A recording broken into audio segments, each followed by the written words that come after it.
Very good morning to one and all present over here, and welcome back to our course. In the last lecture, we discussed in detail about the concept of transfer function and how to solve numerical on transfer function. The basic agenda why we need to go for finding the transfer function of a system is that once we have the transfer function of a system, we are in a position to find out the system poles, comma system zeros. We are also in a position to find out the characteristic equation of the system, and once we have the knowledge about the characteristic equation of the system, we are in a position to find out the system stability. That is very important. So if we have a system, maybe in the form of mathematical modeling, maybe in the form of some kind of physical system representation, and if our objective is to find the stability of a system, we can do that particular analysis very easily if we know the transfer function of that particular system.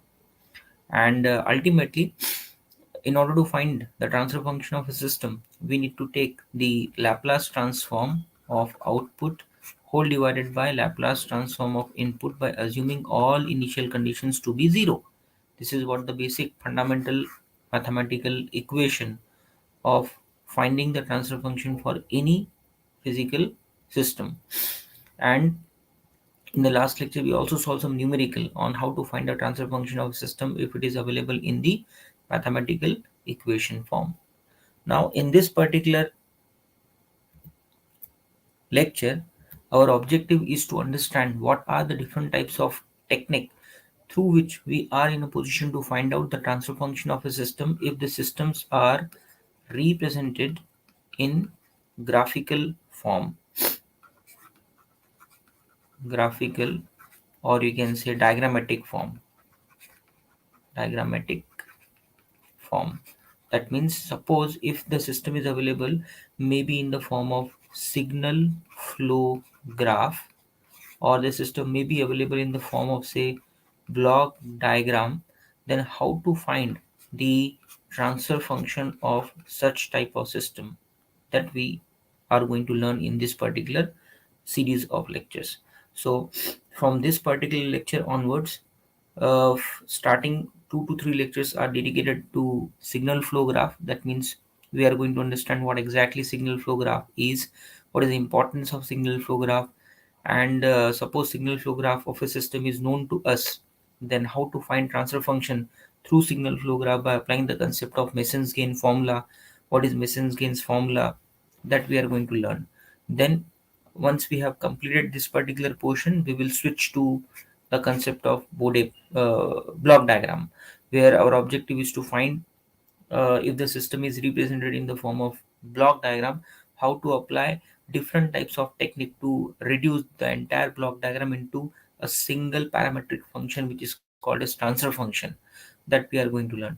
Then we are also going to discuss that suppose if the block diagram of the system is known to us, then how to convert that into its corresponding signal flow graph, and then by applying Mason's gain formula, how to find its corresponding transfer function. So all these things we are going to cover in the coming 4 to 5 lectures of this particular course, where our objective is, suppose if the system is represented in the form of signal flow graph or in the form of block diagram, how to find its corresponding transfer function.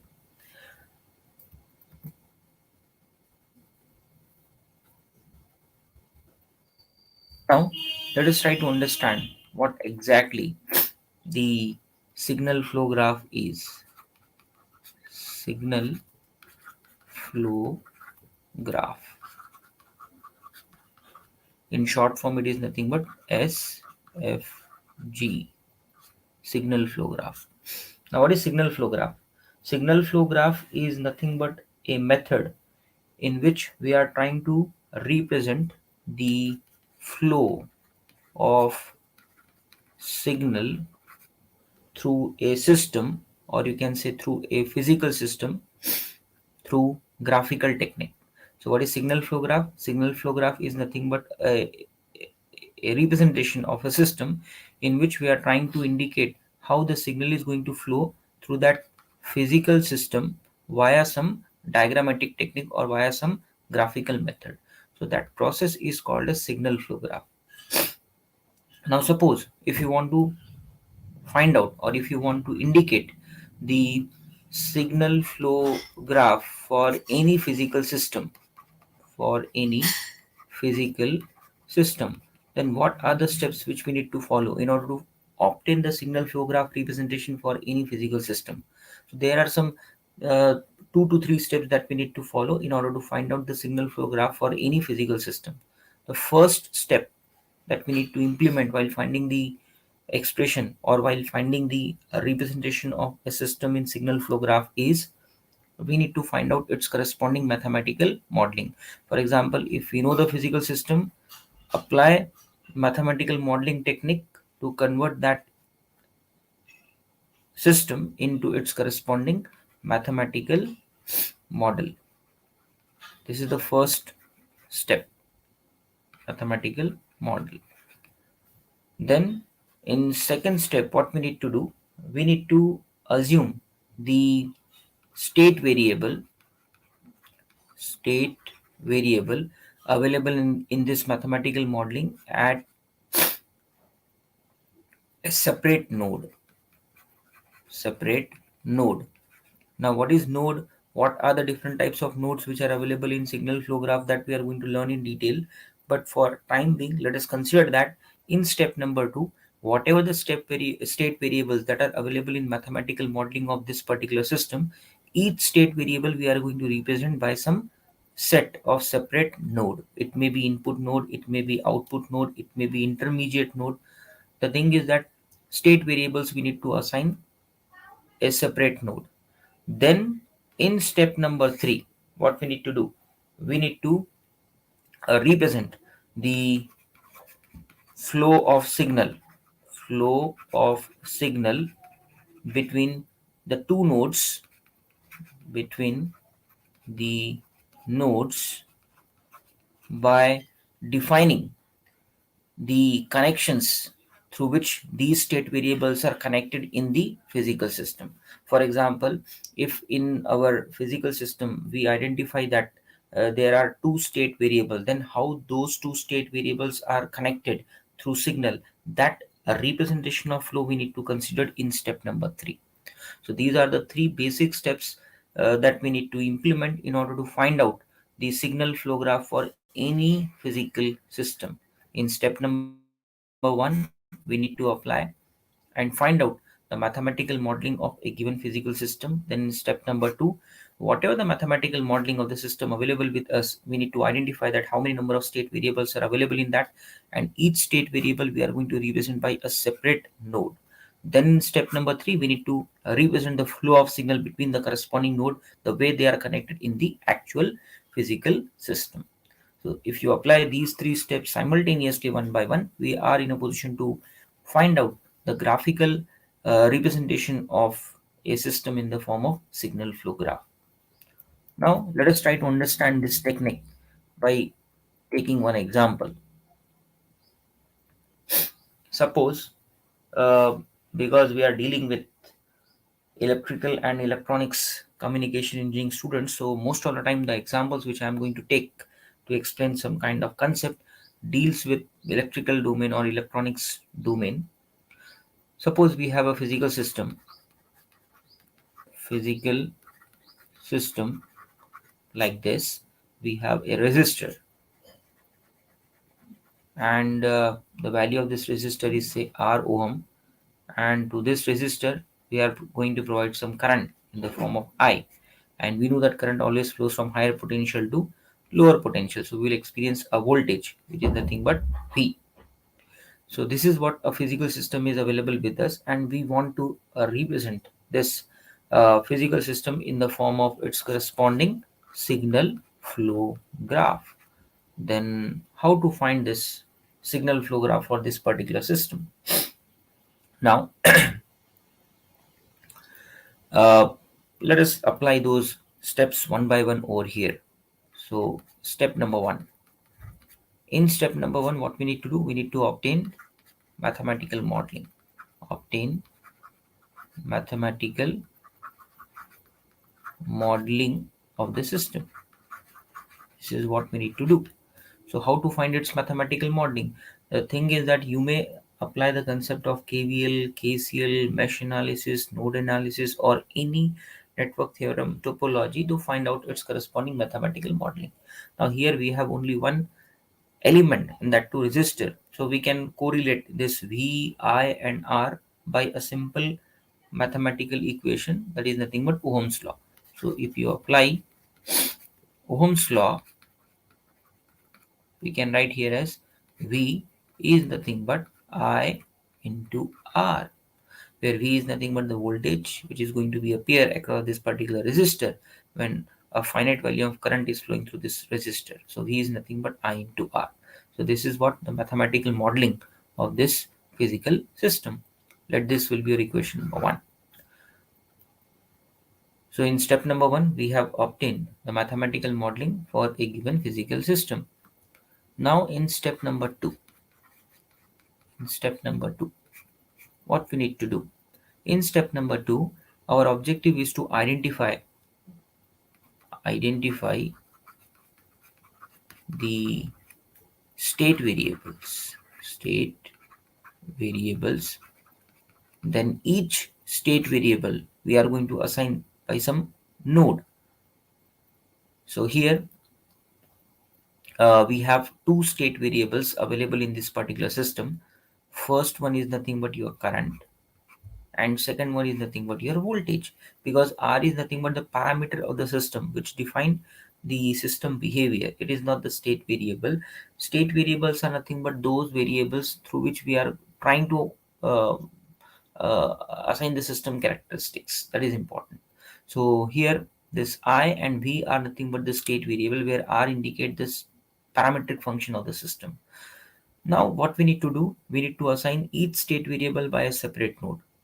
So what we need to do here, let us consider that I am taking or representing the current as a separate node, and this I am going to indicate as input node.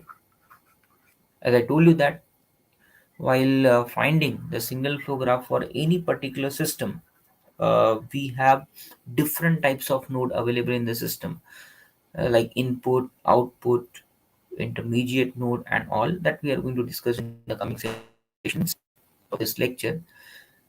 But for time being, here we identify that in the given system we have total uh, two state variable, out of which one state variable is I and another state variable is V. And out of these two, we assume that I is going to be the input node and V is going to be the output node. This is very important. So here I we have assumed that it is going to be the input node, and V is going to be the output node. So in step number 2, we need to identify that how many number of state variables are there, and we need to assign each state variable by a separate node. So I is input and V is going to be the output node. Now in step number 3, what we need to do? We need to indicate the flow of signal between the nodes in the way they are connected in the actual physical system. So somewhere over here on the extreme left hand side, we need to indicate the input node, and the input node according to our convention is nothing but current I. And on the extreme right side, we need to indicate the output node. So here we have indicated output node, and the output node according to our convention is nothing but V, where V is nothing but the output node. Now what we need to do, we need to correlate these two nodes by a flow of signal. Now here from equation number 1, it is very clear that this V, which is nothing but output, and I, which is nothing but the input, are correlated by a factor which is nothing but R. So I can write here as output is nothing but input multiplied by R, or output is nothing but input times R. So if we assign the input node by some state variable which is nothing but I, so if I multiplied by R, where R is nothing but the parametric function of the system, we are supposed to get the output of that particular system. So here we know what exactly the input node is and what state variable we have assigned at the input node, and the value of that state variable is nothing but current.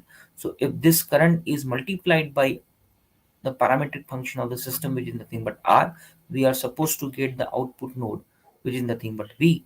That means this I is related with this V by a value of R. So here, when we are moving in the direction from input node to output node, we are going to experience a gain of R. So input multiplied by gain of this particular path is responsible for having output in the form of V, which we exactly indicated in equation number 1. See, V is nothing but I into R. So this technique is nothing but signal flow graph for this particular system. So ये system draw करना क्या, उसके corresponding ने ये particular structure draw करना क्या, they are nothing but the same thing. So finally, what we conclude that in order to find the signal flow graph for this particular technique, here we have taken two nodes, node 1 which is nothing but the input node, node 2 is nothing but the output node, and these two nodes are connected by a signal of value R, and this arrow indicate the sense of movement of that signal. That means it is moving from input side to the output side. That is very important, and we can correlate this output and input via gain of this particular path, which is V is nothing but I times R. This is very important. So in this way, we are in a position to find out the signal flow graph representation of any physical system. Here I have considered only single element, and the value of that element is nothing but R, which is nothing but resistor. It may possible that you may have a combination of these kind of element to form a circuit or a structure or a network. The thing is that in first step, apply the logic of network theorem to find out its corresponding mathematical modeling. In second step, identify how many number of state variables are available in the system. Each state variable we are going to represent by a separate node. It may be input node, it may be output node. And then in step number 3, we need to correlate the relationship between input and output by indicating a flow of signal in the way they have connected in the actual physical system. Now let us try to solve one more numerical on the same logic, in which the physical system is directly available. So in this case, the physical system is directly available in the form of mathematical modeling, and our objective is to find its corresponding signal flow graph. So here in this case, mathematical equation is given to us, and the equation is in the form like x2 is equals to 4 times of x1, then minus 2 times of x3 plus 5 times of x4. So this equation is given to us, and our objective is to find out its corresponding signal flow graph. So how to find this? Again, we need to apply the same techniques over here. In step number 1, what we need to do? We need to obtain the mathematical modeling of the system.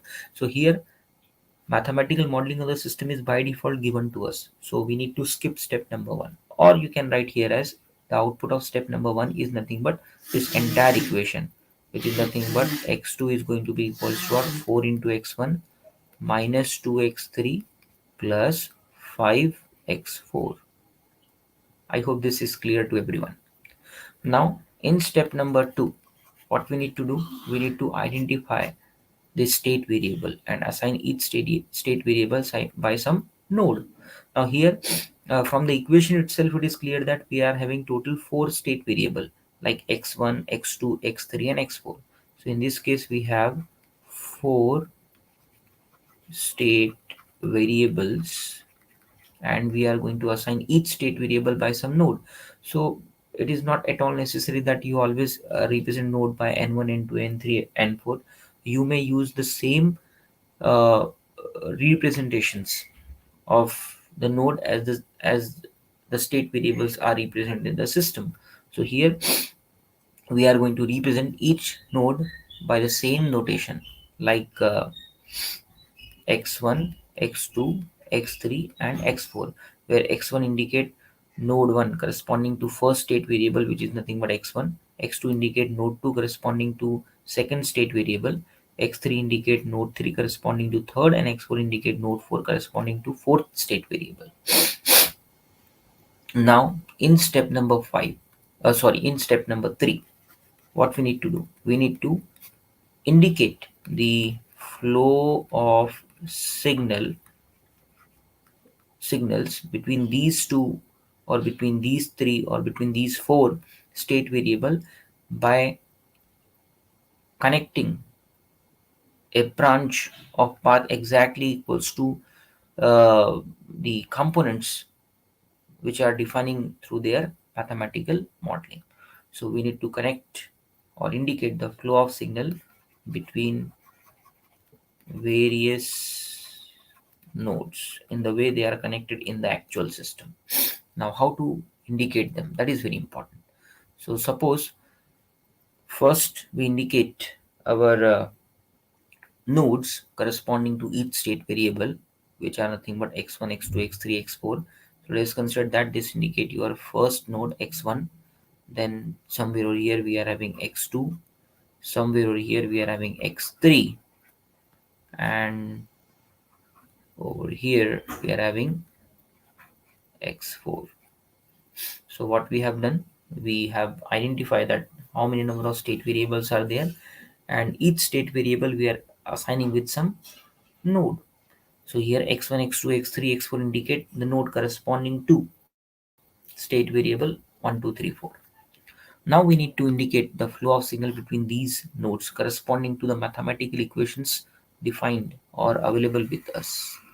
Now see here, if you see the relationship between first node with respect to second node, here the second node we can consider as a final output, because all other state variables we are trying to define with respect to your x2.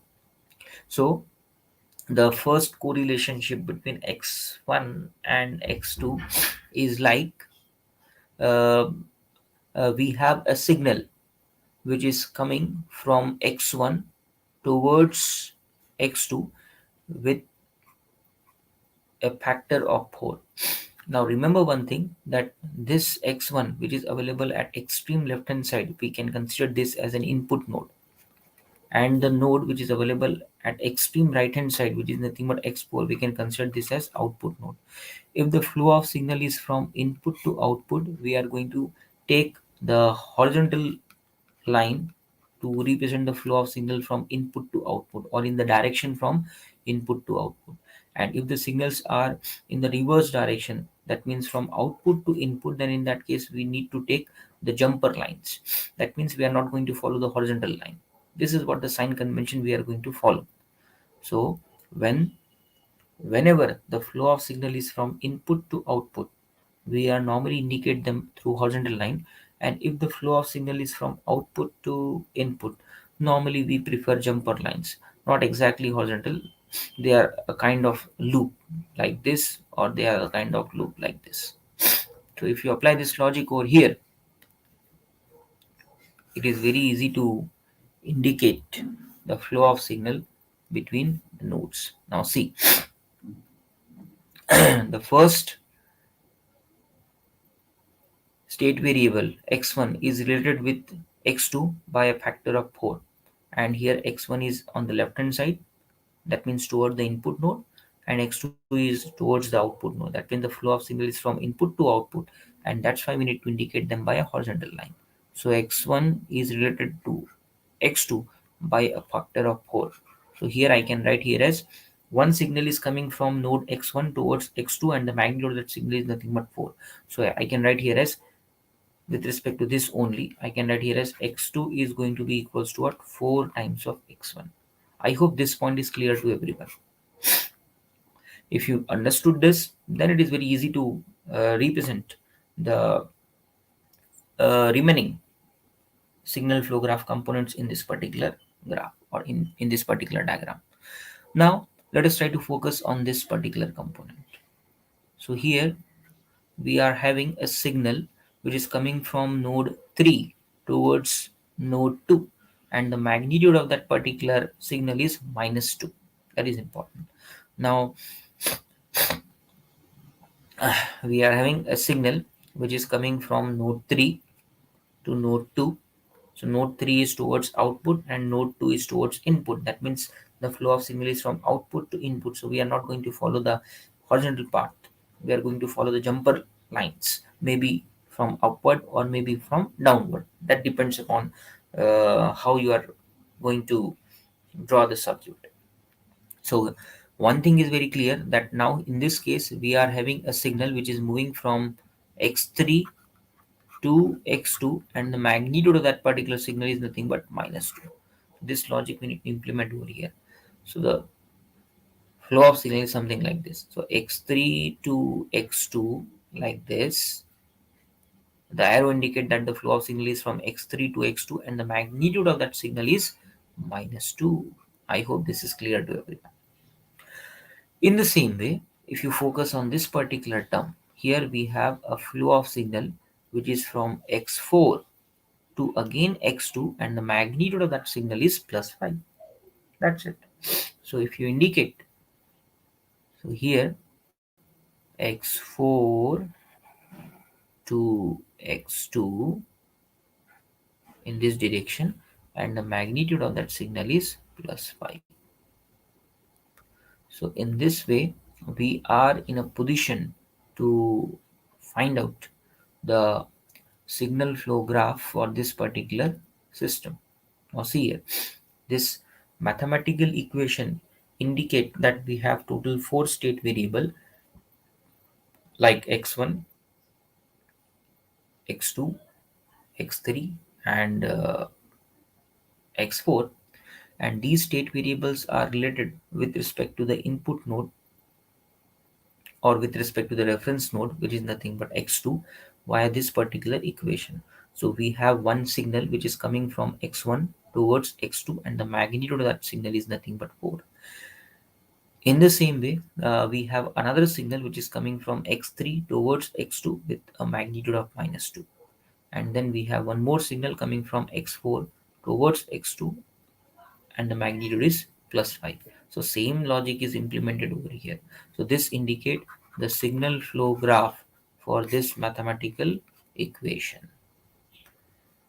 I hope this point is clear to everyone, because this is very important and fundamental sets of numerical, where I have considered two basic examples. In first case, we have an element and how to convert that element into signal flow graph. And then in second case, I have taken a mathematical modeling of the system which is directly known to us, and our objective is to find its corresponding signal flow graph. Now, let us try to discuss some basic terminologies which are commonly used in signal flow graph in order to represent the flow of signal from one state variable to another state variable. Or for example, if you have a physical system, and suppose if you want to draw its corresponding signal flow graph, then first we need to obtain the mathematical modeling, second we need to assign state variable by some node, and third we need to indicate the flow of signal between the node corresponding to the way they are connected in the actual physical system. So you should know what are the basic terminologies which are commonly associated with signal flow graph. What are the different types of nodes which are available in the signal flow graph technique. Then you should know what exactly the path is, how to identify the forward path. Then what is the concept of loop, how to identify the feedback loop, what is loop gain, what is self loop, and then what is the concept of path gain. In the same way, what is the meaning of a pair of touching loop, pair of non-touching loop. All these points we are going to discuss one by one, because these points plays an important role in order to find out the transfer function of a system if signal flow graph is known to us. And there we need to apply the concept of Mason's gain form. So Mason's gain formula का use करके आप किसी भी system का जिसका आपको signal flow graph पता है उसका आप ट्रांसफर फंक्शन फाइंड आउट कर सकते हैं। लेकिन मेसन्स गेन फॉर्मूला अप्लाई करने के लिए आपको ये पता होना चाहिए कि सिस्टम के फॉरवर्ड पाथ्स कैसे है, फॉरवर्ड पाथ का गेन क्या है, कितने लूप है, उसमें से pair of non touching loop कितने हैं, सेल्फ लूप कितने हैं, लूप का गेन क्या है, ये सब चीज़ें आपको पहले पता होनी चाहिए। तो वो हम सब पॉइंट्स पहले डिस्कस करेंगे और फिर उसके बाद में नेक्स्ट लेक्चर में हम लोग शुरू करेंगे masons gain formula and how to apply Mason's gain formula to find out the transfer function for given physical system. So let us consider and discuss basic terms basic terms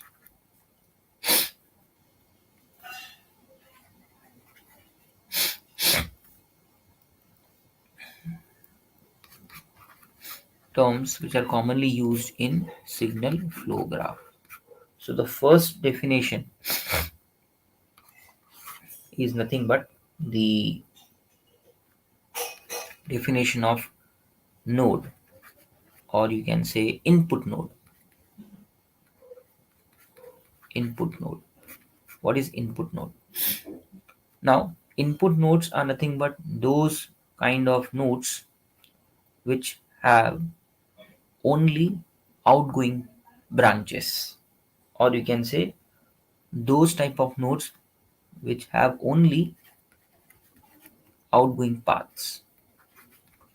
Outgoing path or branches. So a kind of nodes which are available in the signal flow graph which have only outgoing branches are called as input node. Sometimes input nodes are also called as source node, or they are also called as independent variable nodes.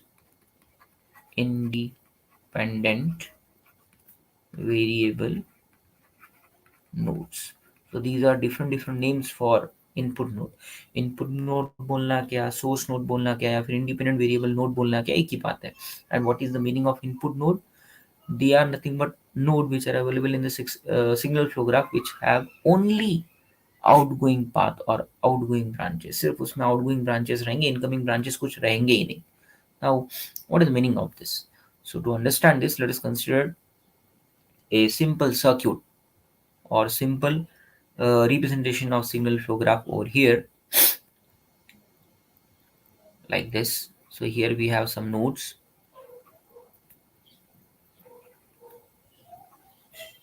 and then in this we are indicating some variables in the form of node, say x1, x2, x3, x4, and then we need to indicate the flow of signal, like this, like this, like this, like this, like this, like this. And suppose we have indicated some gain, like A, gain of this particular path, then B, gain of this path, C is the gain of this path, D is the gain of this path, E is gain of this path, and F is the gain of this path. Now with respect to this particular signal, or with respect to this particular signal flow graph, suppose if you are interested to define what exactly input node is. So what is input node? Input node is nothing but a kind of node available in signal flow graph which has only outgoing branches. So here we have total 4 nodes, out of which x1 is the only node which has only outgoing branches. See, only outgoing branches. In the same way, if you consider x2, it has a combination of incoming branches as well as outgoing branches. If you see the branch which is coming or which is available between x1 x2, it is nothing but incoming with respect to x2. But if you see the branch which is connected between x2 x3, so with respect to x2, this branch of gain c is nothing but the outgoing branch. So x2 is a kind of node where we have a combination of or incoming branch as well as outgoing branch. But in the same way, if you consider x4, so at x4 we have only two branches and both are incoming. See, first branch of gain is E and second branch of gain is nothing but F. So with respect to f4, we have two branches and both the branches are incoming.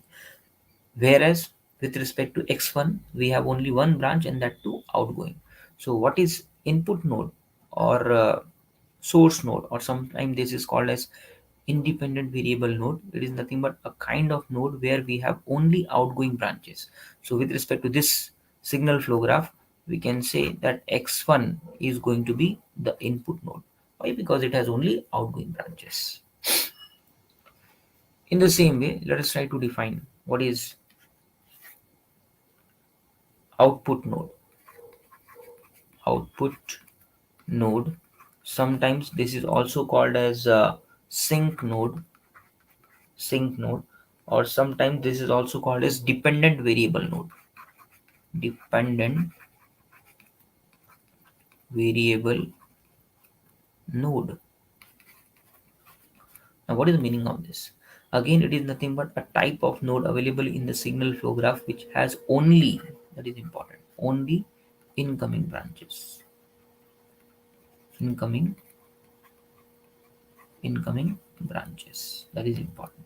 That means if a node available in a signal flow graph which has only incoming branches, then that type of node is called as outgoing node. So with respect to this particular figure, we can treat x4 as the output node. Why? Because x4 has only two branches and both the branches are incoming. But if you consider x3, again at x3 we have a combination of outgoing branches as well as incoming branches. Again x2, again a combination of outgoing and incoming.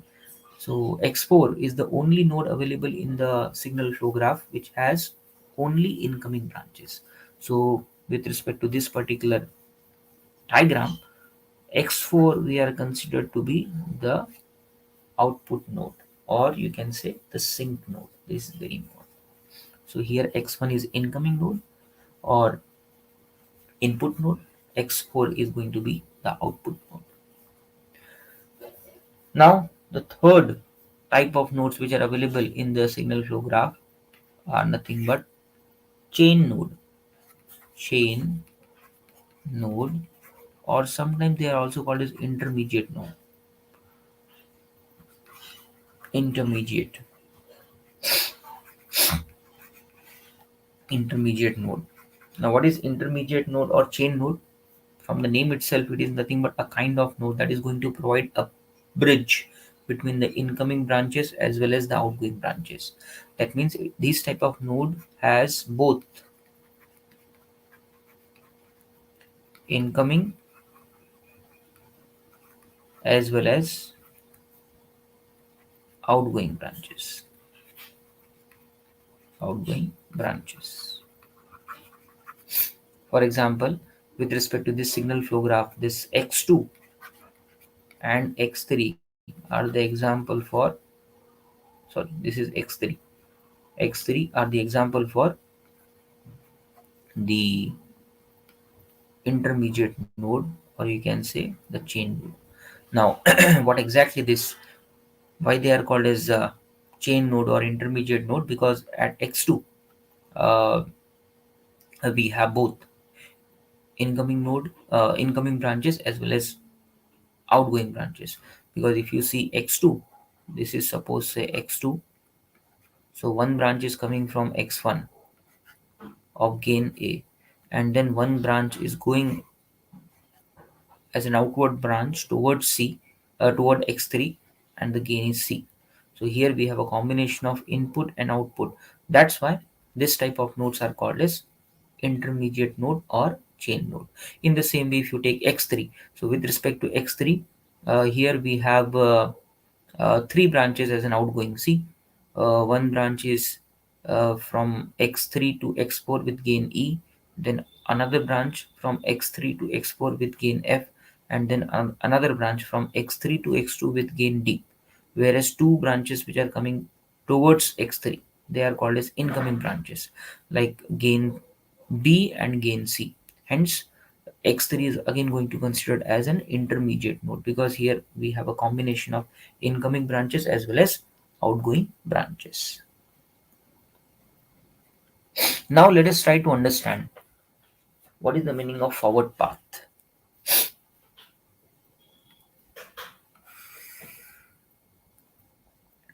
How to define forward path? What is the meaning of forward path? Now, forward path. Forward path. A forward path is nothing but a path which start from input node and ends towards the output node. That is very important. That path is called as forward path. For example, in this case, if you start from the input node, which is nothing but x1, and then from x1 to x2, and then from x2 to x3, while moving from x2 to x3, we need to follow only the forward, what we can say, sense of signal. We are not supposed to move in the opposite direction of the signal which are assigned in the actual signal flow graph. So with respect to this particular path, suppose, or with respect to this particular graph, suppose we are interested to find out how many number of forward paths are there. So I told you that forward paths are nothing but a path that connect the input node with respect to the output node, and while traveling from input node to output node, we need to follow the sense of signal in the branches which are defined in the graph. We are not supposed to flow in the branches in the opposite direction of the signal. For example, um from input to output, suppose we move from x1 to x2. Now from x2 to x3, we are having total three paths. We may complete the path through B, we may complete the path through C, we may complete the path through D.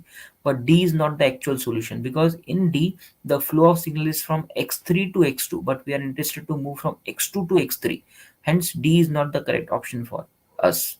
That means while taking the sense of forward path, we need to take only the flow of signal in the direction from incoming towards the outgoing. That is very important.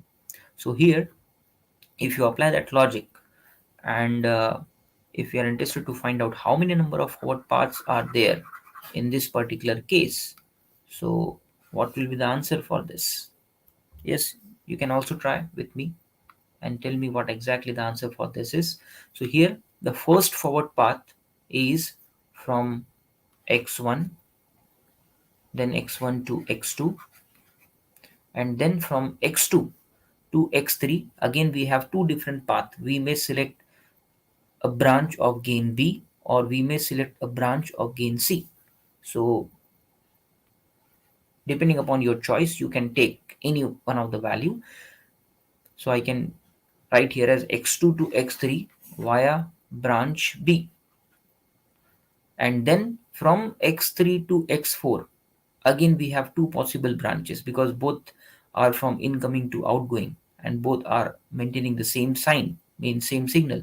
So we may go from x3 to x4 via any one of the branch, maybe through branch E or maybe through branch F.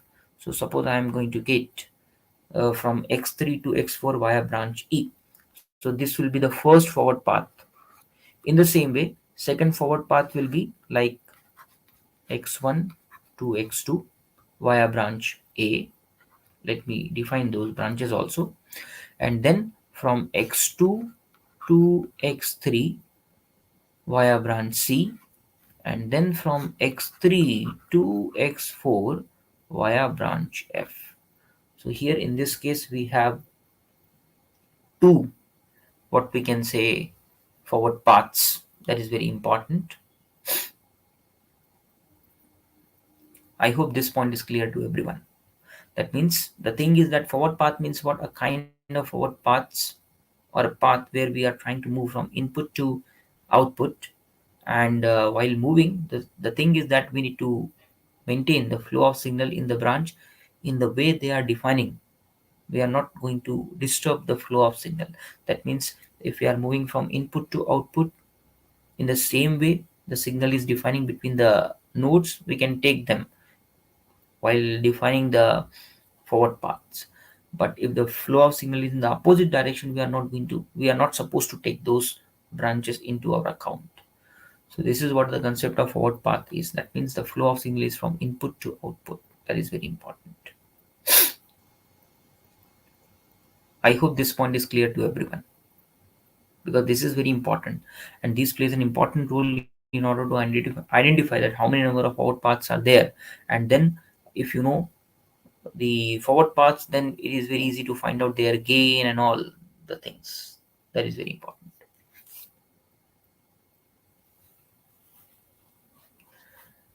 Now the fifth definition associated with feedback loop.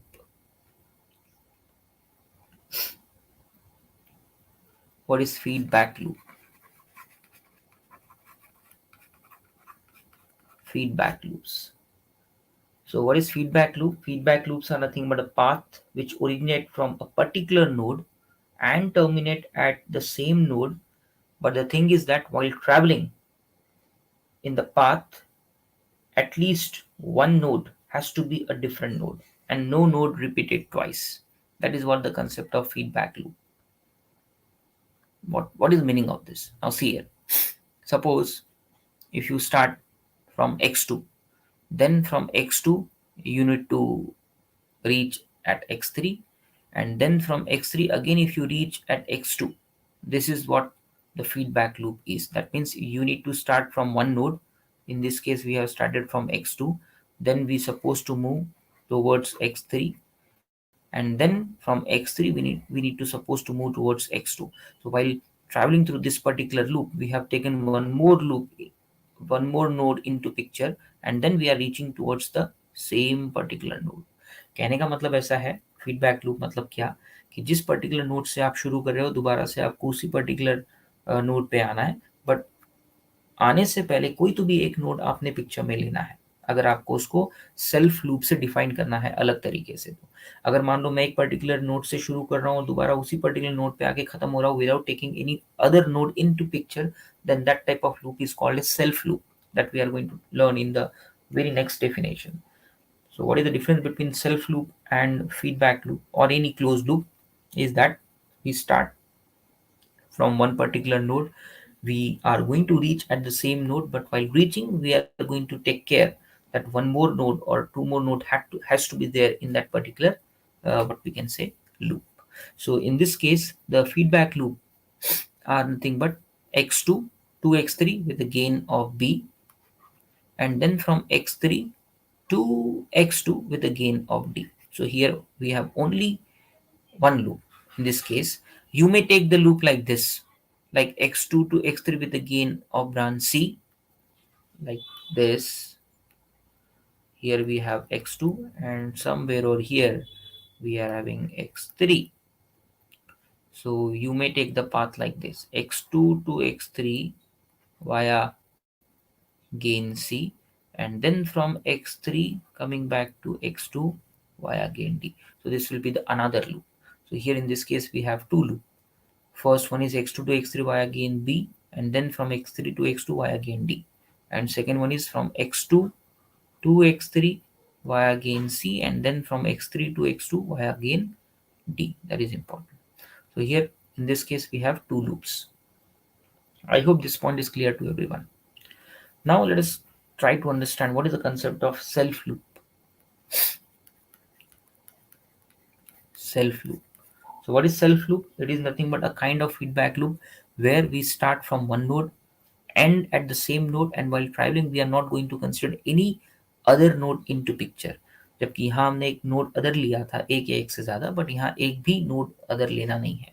जिस particular point से आप शुरू कर रहे हो या जिस particular node से आप शुरू कर रहे हो उसी पर्टिकुलर नोड पे आकर आपको खत्म होना है। And while travelling we are not suppose to take any other node into picture. So here I need to indicate the self loop like this. So this is going to be the self loop of branch gain, say f, and then here we have g. So this loop is called a self loop. Why? Because it starts from x2 then end at x2, and the gain of that particular branch is nothing but g. So this is called as self loop. I hope this is clear to everyone. It is very easy to identify.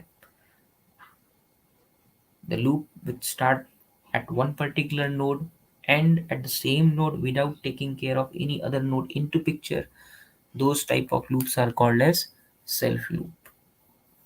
Now let us try to discuss what is the meaning of this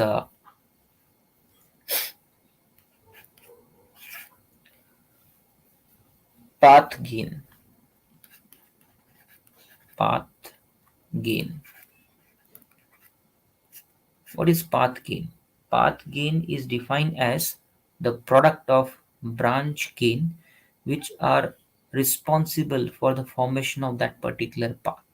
What is path gain? It is simply the product of gain of those branches which are responsible for the formation of that particular path. Now, in this case, we have two forward paths. The first one is x1, then x2, and then x3, and then x4. But while traveling from x1 to x2, we have taken a branch of gain A. Then from x2 to x3, we have taken a branch of gain B. And then from x3 to x4, we have taken a branch of gain E. So if you see the first forward path here, we have moved from x1 to x2, and the gain of the branch is A. So here we need to take A. And then from x2 to x3, we have taken the first branch of gain B. So it has to multiply it by B. And then from x3 to x4, we have taken the branch of gain E. So it has to multiply it by E. So this A into B into E indicate the path gain for first forward path. So what is forward path gain? It is simply the product of gain of branches which are responsible for the formation of that particular path. I hope this point is clear to everyone.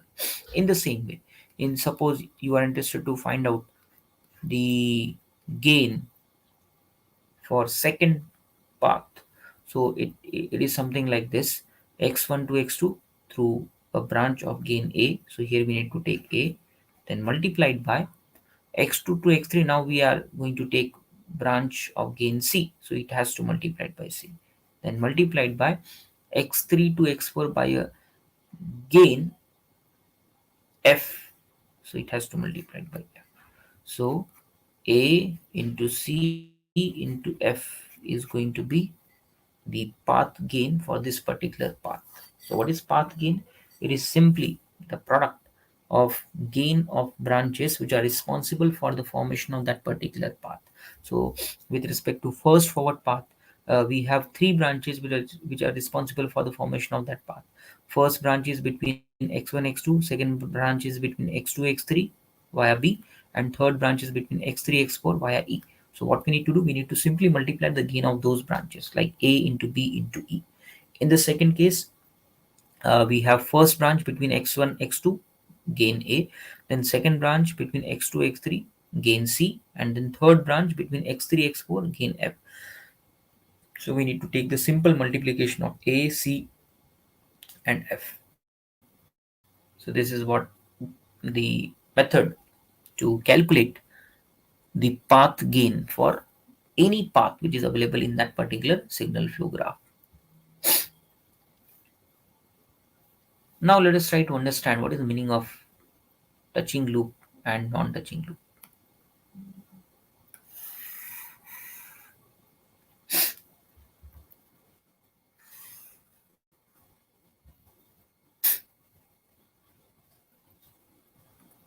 Now see here, what is the concept of touching loop, non-touching loop, and what is the concept of loop gain? These are the three uh, definitions which are remaining, and once you understood this, then it is very easy to start with the new topic, that is Mason's gain formula. So before we go in detail about what exactly touching loop and non-touching loop, first let us try to understand what exactly the loop gain is. The way we define path gain, in the same way we can define the loop gain. Loop gain. So what is loop gain? Again, it is defined as the product of gain of branches which are responsible for the formation of that particular loop. Now in this case, as I told you that here we have two loops, first or three loop. First loop is L1, and let us consider that loop is formed between x2 and x3. And what path we are following over here? See, first we are moving from x2 to x3 via branch C. So here we need to take C, then multiplied by again x3 to x4 via branch D. So D. So this C into D indicate the loop gain for first loop that is formed between x2 and x3. In the same way, we have another loop again between x2 and x3. But now in this case, what we need to do, we will travel from x2 to x3 via branch of gain B. So here we need to take B multiplied by, again we are moving back from x3 to x2 via branch of gain D. So this BD indicate the loop gain for second loop. And here we have third loop, which is nothing but a self loop, and in this case the gain of that self loop is nothing but G, because here we have only one branch that is responsible for the formation of that loop, and the gain of that branch is nothing but G. That's why L3 gain is nothing but G. So in this case we have total three loops, and the gain of each loop are like L1 is CD, L2 is BD, and L3 is G. So how to define loop gain? It is simply the product or gain of branches which are responsible for the formation of that particular loop. I hope this point is clear to everyone. Just like the technique, the way we identify gain forward path or gain for any path. How to find the gain for path? It is simply the product of gain of branches which are responsible for that particular path. In the same way, how to find loop gain? It is simply the product of gain of branches which are responsible for the formation of that particular loop. That is very important. Now, let us try to understand what exactly a pair of non-touching loop. Non-touching, Touching, touching loop. Non-touching loop means what? A kind of loop which are not going to touch with respect to each other. That's why they are called as pair of non-touching loop. Or technicality point of view, I can define as two loops are said to be non-touching loop if they do not have any common node in between them. So in case of non-touching loop, number of common common nodes are going to be zero. That is very important. That means if you have two loop and those two loops do not have any common node in between them, then we can say that that pair of loop are nothing but non-touching with respect to each other. In the same way, how to define touching loop? A pair of what we can say loop, if they have a common node with respect to each other, that may be one common node, two common node, or three common node. The moment they have common node with respect to each other, they are said to be a pair of touching loop. That is very important. Now, in this case, with respect to this particular diagram, here we have a pair of touching loop. How? See here. In this case, we have total three loops, L1, L2, and L3. And all the loops are going to touch with respect to each other. For example, if you see L1 and L2, L1 will be your this loop. Which one? Let me indicate that. L1 is nothing but CD, na? So this indicate your L1. And what is L3? L3 is nothing but a self loop, which is nothing but G. And these two loops are having a common node, which is nothing but X2. So I can say that this L1 and L3 are nothing but a pair of touching loop. Why? Because they have a common node in between them, and the node is nothing but X2. In the same way, if you see L2 and L1, see, both the loops are going to form between two node x2 x3, hence they are nothing but two node which are in common with respect to each other, hence they are the example of touching loop. So in this case we don't have the example for non-touching loop. That means a loop which do not have common node in between them. Now suppose if you're interested to find out, so let me just do some modifications over here. Suppose here we have one more node, say x5, and the path is like this, g f g h, and suppose here we have one more self loop of gain, say I. Now here in this case we have one more loop indicated by symbol, say L4, and the gain of that particular loop is I. Now here in this case we have a pair of non-touching loop. For example, if you see loop number 3 and loop number 4, loop number 3 is nothing but self loop which is formed at x2, and loop number 4 is nothing but a self loop which is formed at x5, and here they don't have any common node in between them. Hence these are nothing but the example of non-touching loop. In the same way, if you take loop number 1 which is nothing but L1 which is formed between x2 and x3, and loop number 4 which is formed between x5, so here they don't have any common node in between them. Hence we can treat L1 and L4 as a pair of non-touching loop. In the same way, you may take the example of L2 and L4. See, L2 is formed between x2 and x3, whereas L4 is formed between x5 only, and here they don't have any common node in between them. Here x2, x3, and here x4. Hence, L2 and L4 are considered to be a pair of non-touching loop. This is very important. So, in this way, we can identify the pair of touching loop, the pair of non-touching loop. Once you understood this concept, then it is very easy for us to understand what exactly Mason's gain formula is and how to apply Mason's gain formula to find out the transfer function for any other system that we are going to learn in the coming lectures. Thank you.